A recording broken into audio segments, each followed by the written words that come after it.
절대 불가능한 일이 성공했습니다. 섭씨 50도가 넘는 뜨거운 사막 한가운데에 도시 철도가 건설되었다고 하는데요. 놀랍게도 그것을 성공시킨 주인공은 한국이었습니다. 프랑스 최고 토목공학 전문가가 전해주는 놀라운 이야기, 바로 시작합니다. 사연 시작 전 구독과 좋아요 부탁드립니다. 저는 파리 근교에 살고 있는 마르게리트 푸엥카레라고 합니다. 프랑스에서 가장 권위 있는 토목공학 엔지니어로 30년 넘게 유럽과 아시아의 여러 대형 철도 프로젝트를 이끌어왔어요. 불가능에 가까운 여러 프로젝트를 성공시켰다는 자부심이 있었습니다. 그런데 그 자부심이 무너진 순간이 왔죠. 바로 사우디아라비아 리야드 메트로 프로젝트를 만났을 때였어요. 2013년 여름, 저는 리야드 메트로 프로젝트의 총괄 자문으로 초청받았습니다. 첫 미팅에서 프로젝트 계획서를 받아든 순간 제 입에서 절로 말이 나왔어요. 이건 불가능합니다. 총 176km 길이, 6개 노선, 85개 역사를 갖춘 거대한 지하철을 모래폭풍이 몰아치는 사막 한가운데 건설한다니 상식적으로 말이 안 됐죠. 특히 한국의 삼성물산이 4호선, 5호선, 6호선을 담당한다는 소식을 듣고 더욱 걱정이 앞섰어요. 약 70km에 달하는 길이와 29개의 역, 그리고 24km의 교량 구간까지 프로젝트의 핵심 부분을 맡게 된 것이었거든요. 그 자리에 함께했던 독일 철도 컨설턴트 하일리 베르너도 고개를 절레절레 흔들었습니다. 유럽의 기술로도 힘든 환경인데 한국이 맡은 구간은 더 어려운 지역이잖아요. 1년도 못 가 포기할 겁니다. 저도 속으로 동의했어요. 파리의 지하철도 건설에 수년이 걸렸는데 이 혹독한 사막에서 어떻게 가능할까 싶었거든요. 게다가 한국은 유럽의 오랜 철도 역사에 비하면 신생 국가나 다름없었습니다. 그날 저녁 호텔방으로 돌아와 프로젝트 자료를 다시 훑어보았어요. 그때 눈에 띈 것이 FSLM 공법이란 단어였습니다. 한국에서 이미 사용된 이 공법은 공사 기간을 획기적으로 단축할 수 있다고 했어요. 흥미롭긴 하네. 하지만 유럽에서도 비슷한 공법을 쓰고 있는데 다음 날 한국 팀과의 첫 미팅이 예정되어 있었어요. 솔직히 저는 별 기대 없이 그 자리에 참석했습니다. 하지만 삼성물산의 이 팀장이 보여준 프레젠테이션은 제가 알던 건설 기술과는 완전히 달랐어요. 특히 직경 9.8m의 터널 굴착 장비를 사용한 굴착 속도는 세계 기록에 도전하는 수준이었죠. 이게 과연 가능할까? 의심이 가득한 표정으로 질문했을 때 이 팀장의 자신감 넘치는 미소를 아직도 기억합니다. 박사님, 저희는 이미 이보다 더 어려운 환경에서도 성공한 경험이 있습니다. 리야드의 사막은 오히려 도전이 될 거예요. 그 순간 저는 알았어요. 제가 지난 30년간 쌓아온 경험과 지식이 도전받게 될 것이라는 사실을. 그리고 그 도전은 제가 상상했던 것보다 훨씬 더 극적인 방식으로 다가왔습니다. 프로젝트가 시작되고 몇 개월이 지났습니다. 2014년 4월, 본격적인 공사가 시작됐죠. 리야드의 더운 봄은 여름을 향해 달려가고 있었어요. 제가 처음으로 실감한 사막의 현실은 상상 이상이었습니다. 외부 기온이 섭씨 45도를 넘는 날이 일상이었고 예상치 못한 모래폭풍은 마치 살아있는 생물처럼 공사 현장을 집어삼켰어요. 이런 환경에서 어떻게 정밀 작업을 한다는 거죠? 저는 현장 사무실에서 한숨을 내쉬었습니다. 프랑스 알스톰 팀이 담당한 2호선 구간에서는 벌써 문제가 발생하고 있었어요. 극심한 고온으로 인해 장비 성능이 저하되고 모래먼지 때문에 전자 시스템이 오작동을 일으키는 일이 빈번했죠. 베르너와 저는 현장을 둘러보며 고개를 절레절레 흔들었습니다. 이대로라면 완공이 2년은 더 늦어질 텐데. 그가 낮은 목소리로 말했어요. 저도 동의할 수밖에 없었죠. 애초에 이 환경은 유럽의 기술 표준으로 설계된 장비들에게 너무 가혹했으니까요. 그런데 이상한 점을 발견했습니다. 한국이 맡은 4, 5, 6호선 구간은 다른 현장과 달리 작업이 순조롭게 진행되고 있었어요. 어떻게 이런 일이 가능할까? 호기심이 생겨 한국팀의 현장을 직접 찾아가 보기로 했죠. 그곳에서 만난 이 팀장은 친절하게 저를 맞아주었습니다. 우리는 리야드 환경에 맞게 특별히 준비했습니다. 모래폭풍이 한 달 이상 지속될 수도 있다는 걸 알고 있었거든요. 그의 말에 저는 놀랐어요. 다른 팀들은 그런 가능성을 제대로 고려하지 않았거든요. 이 팀장은 자신들이 적용한 FSLM 공법에 대해 설명했습니다. 교량 상판을 공장에서 미리 제작한 후 현장에서 한 번에 설치하는 방식입니다. 이렇게 하면 외부 환경의 영향을 최소화하고 시공 속도도 높일 수 있죠. 그가 보여준 도면을 보니 55m 길이의 교량 상판을 단 7일 만에 설치할 수 있다고 했어요. 일주일 만에요? 그건 불가능합니다. 제가 의심스러운 표정으로 말했죠. 이 팀장은 웃으며 대답했습니다. 직접 보시면 믿으실 거예요. 내일 5호선 교량 구간에서 설치 작업이 있는데 함께 가보시겠어요? 호기심에 못 이겨 저는 그 제안을 받아들였습니다. 다음 날 저는 베르너와 함께 5호선 교량 공사 현장을 찾았어요. 그곳에서 본 광경은 지금도 선명하게 기억납니다. 거대한 크레인이 미리 제작된 교량 상판을 들어올리는 모습은 마치 거인이 장난감 블록을 놓는 것 같았죠. 놀라운 점은 그 정밀한 작업이 모래바람이 불어오는 상황에서도 완벽하게 진행되고 있다는 것이었습니다. 어떻게 이런 정밀 작업이 가능한 거죠? 제가 물었어요. 이 팀장은 자랑스러운 얼굴로 설명했습니다. 모든 장비에 특수 코팅을 했고 이중 냉각 시스템을 적용했어요. 그리고 저기 보이는 대형 TBM 장비는 직경이 9.8m인데 이걸로 1일 굴착 세계 기록을 세웠죠. 베르너의 표정이 굳어졌습니다. 그도 저와 같은 생각을 하고 있음을 알 수 있었어요. 유럽의 기술보다 앞선 무언가를 목격하고 있다는 사실을. 그날 저녁 호텔로 돌아온 저는 깊은 생각에 잠겼습니다. 30년간 쌓아온 제 지식과 경험이 도전받는 느낌이었거든요. 이게 가능할까? 지금까지 유럽과 미국의 기술이 세계 최고라고 믿어왔는데 그 확신이 처음으로 흔들리기 시작했습니다. 하지만 진짜 시험은 이제 시작일 뿐이었어요. 사우디의 여름은 더욱 혹독해질 테고 한국의 기술이 그 극한의 환경을 이겨낼 수 있을지는 아직 두고 봐야 했으니까요. 제 마음 한구석에는 여전히 의심이 남아 있었습니다. 정말 이들이 성공할 수 있을까? 프랑스 알스톰 팀이 담당한 구간에서 문제가 계속되는 동안 한국이 맡은 구간에서는 공사가 예정보다 빠르게 진행되고 있었습니다. 처음에는 단순히 운이 좋은 것이라고 생각했어요. 하지만 3개월이 지나도 그 속도가 꺾이지 않자 우리 모두 궁금증을 감출 수 없었죠. 도대체 어떻게 이런 속도가 가능한 거죠? 프로젝트 중간 평가 회의에서 베르너가 직접 물었습니다. 이 팀장은 자랑스러운 얼굴로 대답했어요. 저희는 이 환경에 맞게 모든 시스템을 처음부터 새로 설계했습니다. 회의실 스크린에 나타난 자료들은 정말 놀라웠어요. 한국 팀이 적용한 특수 코팅 기술은 장비 표면에 모래가 달라붙는 것을 효과적으로 막아주었고 이중 냉각 시스템은 섭씨 50도가 넘는 극한의 온도에서도 장비가 안정적으로 작동하게 해주었죠. 이 코팅 기술은 어디서 개발된 건가요? 제가 궁금해서 물었습니다. 저희가 직접 개발했습니다. 열 반사율을 높이고 모래와 먼지의 부착을 줄이는 특수 폴리머 화합물이에요. 아랍 원전 건설 당시 개발한 기술을 더 발전시켰죠. 이 팀장의 대답에 회의실은 잠시 조용해졌어요. 베르너가 작은 목소리로 제게 속삭였습니다. 우리도 비슷한 기술을 연구 중이지만 아직 실용화 단계는 아니에요. 저는 고개를 끄덕였죠. 유럽에서는 아직 연구 단계인 기술을 한국은 이미 현장에 적용하고 있었으니까요. 그날 오후 저는 5호선 터널 공사 현장을 방문했습니다. 그곳에서 본 광경은 더욱 충격적이었어요. 직경 9.8m의 거대한 TBM 장비가 모래 지반을 뚫고 나아가는 모습은 마치 공상과학 영화의 한 장면 같았죠. 오늘은 특별한 날입니다. 이 팀장이 자랑스럽게 말했어요. 우리 TBM이 하루 굴착거리 세계 기록에 도전하는 날이거든요. 세계 기록이요?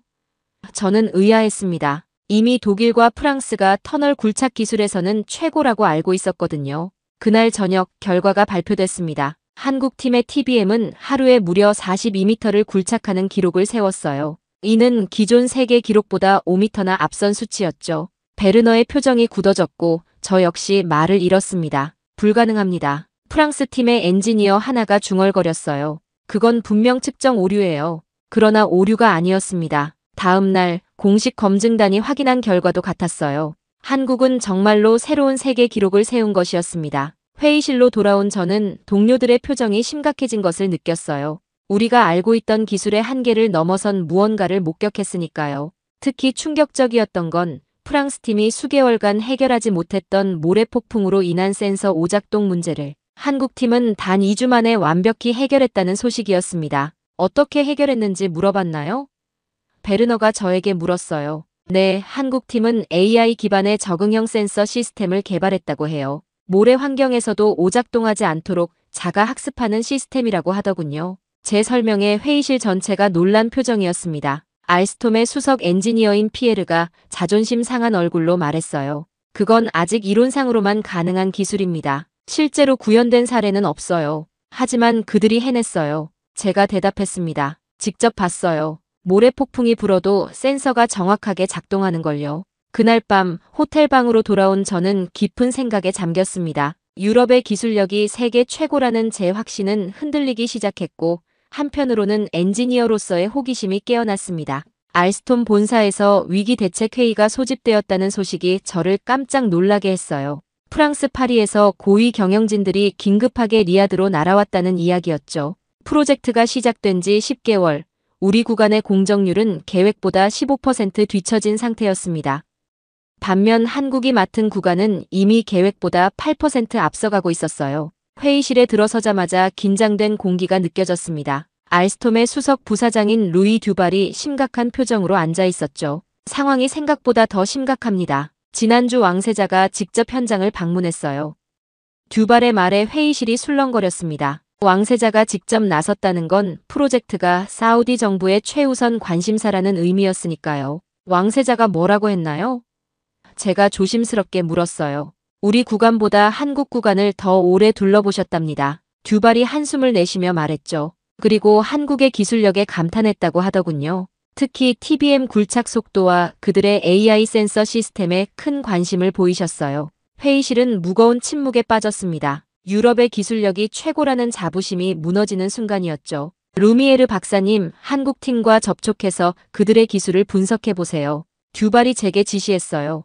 필요하다면 협력도 검토해봅시다. 협력이요? 피에르가 놀란 목소리로 끼어들었습니다. 우리가 한국에게 배운다고요? 그건 말도 안 돼요. 그 순간 제 입에서 대답이 튀어나왔어요. 왜 안 된다고 생각하죠? 직접 본 결과 그들의 기술은 우리가 생각했던 것보다 훨씬 앞서 있어요. 배울 게 있다면 배워야죠. 회의가 끝난 후 듀발이 저를 따로 불렀습니다. 사실 더 급한 문제가 있어요. 사우디 정부가 프로젝트 재조정을 검토 중이라는 소식이 들려왔거든요. 재조정이요? 심장이 쿵 내려앉는 기분이었어요. 네, 성과가 좋은 팀에게 더 많은 구간을 맡기는 방안을 고려하고 있다고 해요. 다시 말해, 우리 구간의 일부가 한국으로 넘어갈 수도 있다는 거죠. 그 말을 들은 저는 충격에 빠졌습니다. 프랑스의 자존심이 걸린 문제였으니까요. 그날 밤 저는 결단을 내렸어요. 다음 날 아침 일찍 한국팀의 이 팀장을 만나기로 했죠. 이 팀장과의 만남은 생각보다 편안했습니다. 그는 제 방문 목적을 이미 짐작하고 있는 듯 했어요. 협력을 논의하러 오셨군요. 어떻게 아셨죠? 제가 놀라서 물었습니다. 이런 프로젝트에서 경쟁보다 협력이 더 중요하다는 걸 알고 계실 테니까요. 그가 미소를 지으며 대답했죠. 솔직히 우리도 유럽의 선진 설계 기술에서 배울 점이 많습니다. 예상치 못한 그의 솔직함에 저는 마음이 열렸어요. 우리는 3시간 넘게 각자의 기술과 도전 과제에 대해 허심탄회하게 이야기했습니다. 이 팀장은 심지어 그들의 특수 코팅 기술 도면까지 보여주었어요. 이걸 저희와 공유해도 괜찮을까요? 제가 조심스럽게 물었습니다. 물론이죠. 이 프로젝트는 어느 한 나라의 성공이 아니라 인류의 성공이 되어야 한다고 생각합니다. 그의 대답에 제 마음은 더욱 무거워졌어요. 우리는 그동안 기술을 독점적 자산으로만 여겼는데 한국은 공유와 협력을 중시하고 있었으니까요. 그날 오후 왕세자가 참석한 가운데 긴급 프로젝트 회의가 열렸습니다. 모든 컨소시엄 대표들이 모인 자리였죠. 왕세자는 직접 발표했어요. 프로젝트의 성공적 완수를 위해 각국의 장점을 살릴 수 있는 협력 체계를 구축하겠습니다. 특히 한국의 기술력을 모든 구간에 적용하고자 합니다. 회의장은 술렁거렸어요. 베르너는 얼굴이 하얗게 변했고 듀발은 펜을 꽉 쥔 채 굳어 있었습니다. 우리는 이제 한국으로부터 배워야 합니다. 왕세자의 이 한마디에 프랑스의 자존심은 완전히 무너졌죠. 회의가 끝난 후 저는 이 팀장과 다시 마주쳤어요. 축하합니다. 이제 프로젝트의 주도권을 얻으셨네요. 아닙니다, 박사님. 그가 진지하게 말했습니다. 이건 경쟁이 아니라 협력입니다. 우리의 기술과 유럽의 경험이 만나면 더 나은 결과를 만들 수 있을 거예요. 그의 말에 제 마음속 무언가가 움직였어요. 30년 경력의 엔지니어로서 저는 항상 최고가 되는 것에만 집중했었는데 이제는 함께 성장하는 법을 배워야 할 때가 온 것 같았습니다.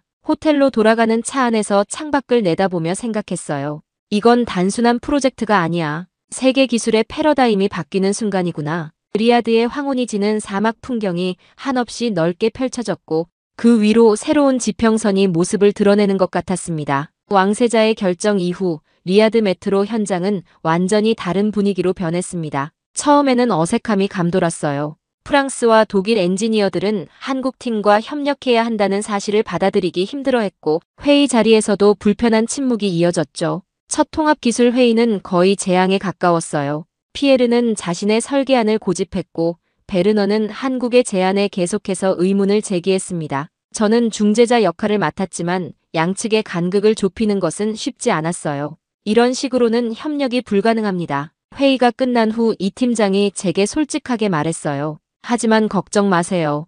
우리도 처음에는 다 그랬으니까요. 그의 말에 저는 놀랐습니다. 어떤 의미인가요? 저희도 처음 해외 프로젝트를 할 때는 비슷했어요. 자존심 때문에 협력을 거부했죠. 하지만 시간이 지나면서 깨달았어요. 진정한 엔지니어는 더 나은 기술 앞에서 겸손해질 줄 알아야 한다는 것을요. 그의 말이 제 마음에 깊이 와닿았어요. 다음 날, 저는 알스톰 팀을 소집해 솔직한 대화를 나눴습니다. 우리가 지금 무엇을 위해 싸우는 건가요? 자존심인가요? 아니면 프로젝트의 성공인가요? 침묵이 흘렀고 서서히 변화가 시작됐어요. 피에르가 먼저 손을 들었습니다. 한국팀의 특수 코팅 기술에 대해 더 알고 싶습니다. 우리 시스템과 결합하면 더 효과적일 것 같아요. 이렇게 진정한 협력이 시작됐죠. 놀라운 점은 한국팀도 유럽 기술에 대해 배우고자 했다는 거예요. 그들은 우리의 공기역학 설계에 특히 관심이 많았습니다. 이 팀장은 자신들의 모래 차단 기술과 프랑스의 공기역학 기술을 결합하면 더 효율적인 시스템을 만들 수 있다고 제안했어요. 협력의 첫 성과는 2주 만에 나타났습니다. 한국의 이중 냉각 시스템과 프랑스의 센서 기술을 결합한 하이브리드 장비가 테스트에 성공한 거예요. 이 장비는 섭씨 50도가 넘는 환경에서도 완벽하게 작동했고 모래 폭풍 속에서도 센서 오작동이 없었습니다. 이건 정말 혁신적입니다. 테스트 결과를 확인한 베르너가 감탄했어요. 그의 표정에서 더 이상 의심이나 불만을 찾아볼 수 없었죠. 한 달 뒤 우리는 더 큰 도전에 직면했습니다. 5호선과 1호선이 교차하는 구간에서 심각한 지반 침하 현상이 발견된 거예요. 사막의 모래 지반이 예상보다 불안정했던 겁니다. 프랑스 팀은 공사를 일시 중단하고 새 설계안을 마련하자고 제안했어요. 그러면 최소 3개월의 지연이 불가피했죠. 하지만 이 팀장은 다른 해결책을 제시했습니다. 저희가 스페인에서 경험한 비슷한 사례가 있어요. 디지털 트윈 기술을 활용하면 실시간으로 집안 상태를 모니터링하면서 공사를 진행할 수 있습니다. 디지털 트윈이요? 피에르가 의아해했어요. 그게 어떻게 집안 침하를 막을 수 있죠? 이 팀장은 컴퓨터 화면을 통해 설명했습니다. 그들이 개발한 시스템은 수천 개의 센서를 통해 집안 데이터를 실시간으로 수집하고 AI가 분석해 위험 신호를 감지하면 즉시 대응할 수 있게 해주는 기술이었어요. 심지어 사우디아라비아의 특수한 사막 환경에 맞게 최적화까지 되어 있었죠. 우리는 그의 제안을 받아들였고 결과는 놀라웠습니다. 공사 중단 없이 집안 침하 문제를 해결할 수 있었고 오히려 일정보다 2주를 단축했어요. 이 성과는 사우디 정부의 주목을 받았고 왕세자는 직접 현장을 방문해 양국 기술진을 격려했습니다. 이것이 바로 비전 2030이 추구하는 혁신의 모습입니다. 국경을 초월한 협력으로 불가능을 가능하게 만드는 것이죠. 왕세자의 말에 모두가 박수를 보냈고 저는 문득 깨달았어요. 우리가 단순히 철도를 건설하는 것이 아니라 새로운 협력의 패러다임을 만들어가고 있다는 것을요. 저녁 식사 자리에서 이 팀장이 흥미로운 이야기를 들려주었습니다. 한국은 스페인 기업들과 공동으로 30개국에서 97건의 프로젝트를 수행했으며 총 수주액이 약 200억 달러에 달한다고 했어요. 그들은 이미 오래전부터 국제협력의 중요성을 깨닫고 실천해온 것이었죠. 우리는 항상 배우는 자세로 임했습니다. 프랑스의 설계 감각, 독일의 정밀함, 스페인의 창의성, 모두 배울 점이 있으니까요. 이 팀장의 말에 저는 고개를 끄덕였어요. 그날 밤 호텔 방으로 돌아오며 생각했습니다. 우리가 한국을 단순히 신흥산업국으로만 여겼던 건 얼마나 큰 오산이었을까?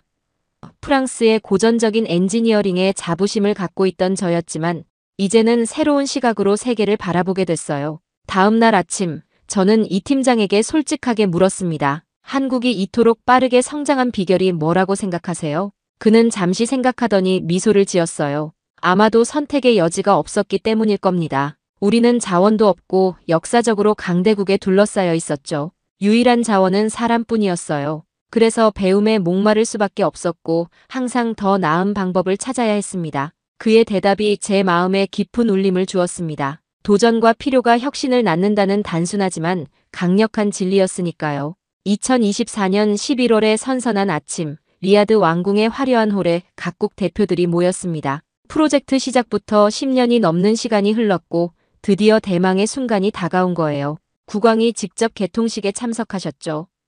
그의 표정에서 자부심이 느껴졌어요. 리야드 메트로는 비전 2030의 상징입니다. 불가능을 가능으로 만든 인류의 협력과 혁신의 증거이기도 하죠. 국왕의 연설이 끝나고 특별히 한국 대표단을 향해 엄지손가락을 들어 보이셨어요. 특히 한국이 담당한 4호선, 5호선, 6호선이 예정보다 5개월 앞서 완공된 것에 큰 감명을 받으셨다고 했습니다.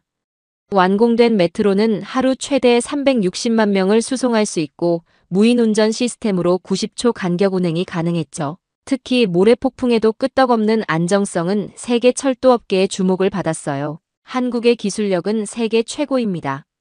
국왕의 이 한마디에 회의장은 박수로 가득 찼고 저는 그 자리에서 깨달았습니다. 세계의 기술 지형도가 완전히 바뀌었다는 것을요. 베르너가 제게 속삭였어요. 기술 혁신의 표준은 이제 한국이 되었군요. 이제 리야드 메트로는 힘차게 달리기 시작했고 저는 다음 목적지를 정했습니다. 서울의 지하철을 직접 경험해보는 것이었죠. 새로운 여정이 시작되는 순간이었습니다. 리야드 메트로 개통 이후 저는 서울에서 열린 세계 철도 기술 컨퍼런스에 참석했습니다. 컨퍼런스장에는 이전에는 상상할 수 없었던 광경이 펼쳐졌어요. 프랑스, 독일, 영국의 엔지니어들이 한국의 기술을 배우려고 줄을 서 있었거든요. 세계의 기술 지형도가 완전히 바뀌고 있는 것이었죠. 박사님, 우리 협력 프로젝트가 벌써 주목받고 있습니다. 이 팀장이 반가운 얼굴로 다가왔어요. 그는 리야드에서 시작된 한국 프랑스 공동 기술 개발이 몽골, 호주, 카타르의 철도 사업 입찰에서 유리한 고지를 점하고 있다고 알려주었습니다. 특히 인상적인 것은 한국 기업들의 글로벌 행보였어요. 호주 로이힐 프로젝트, 몽골 철도 사업, 카타르 도하 메트로까지 이전에는 유럽과 미국이 독점하던 시장이었죠. 이제 한국은 더 이상 신흥 강국이 아닙니다. 세계 표준을 만드는 나라가 되었어요. 알스톰의 새 회장이 연설 중에 말했습니다. 저는 그 말에 고개를 끄덕였어요. 컨퍼런스 마지막 날 사우디 대표단이 또 다른 소식을 전했습니다. 리야드 메트로의 성공을 본 왕세자께서 앞으로의 인프라 개발에서도 한국과의 협력을 확대하기를 희망하신다는 거였죠. 세계의 시선이 이제 동쪽으로 향하고 있었습니다. 서울의 밤하늘을 바라보며 생각했어요. 불과 몇 개월 전만 해도 불가능하다고 믿었던 일들이 현실이 되었고 기술의 패러다임이 빠르게 바뀌어가고 있었습니다. 한국의 기적은 사막을 넘어 이제 세계를 변화시키기 시작했습니다. 불가능하다. 처음 제가 말했던 그 한마디가 이제는 역사의 한 페이지가 되었습니다. 리야드 메트로 개통 이후 전 세계 철도 기술의 패러다임이 완전히 바뀌었어요. 서울로 돌아온 저는 한국철도기술연구원을 방문했습니다. 그곳에서 마주한 기술들은 더욱 놀라웠죠. 이건 세계 최초의 수소 열차입니다. 연구원장의 설명에 저는 또 한 번 놀랐어요. 한국은 이미 철도 분야에서 수소경제 선도기술을 국제표준화기구에 제안하여 세계 수소기술 국제표준 제안의 20%를 선점했다고 했습니다. 더 놀라운 사실은 독일까지 한국과 손을 잡았다는 거였어요. 스마트 제조와 미래차 분야에서 표준화 공동 작업 그룹을 구성하고 국제 표준을 함께 제안한다는 소식이었죠. 불과 몇 년 전만 해도 독일이 한국에게 배운다는 건 상상할 수 없었습니다. 서울 지하철을 타고 이동하며 창밖을 바라봤어요. 한국은 2025년까지 완전 자율주행 제도와 인프라를 세계 최초로 완비한다고 하네요.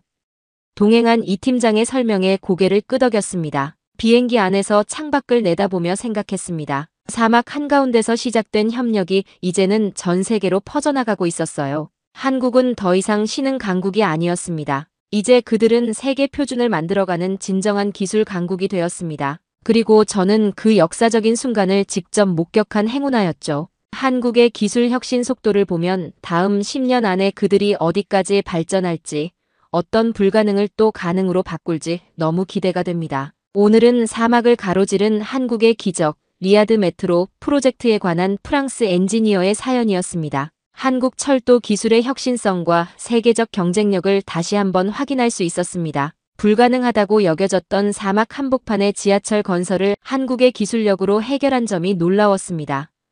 오늘 사연에 대한 여러분의 생각을 댓글로 남겨주세요. 내일도 감동적인 사연으로 찾아뵙겠습니다. 귀한 시간 내주셔서 감사합니다. 지금까지 감동신호등이었습니다.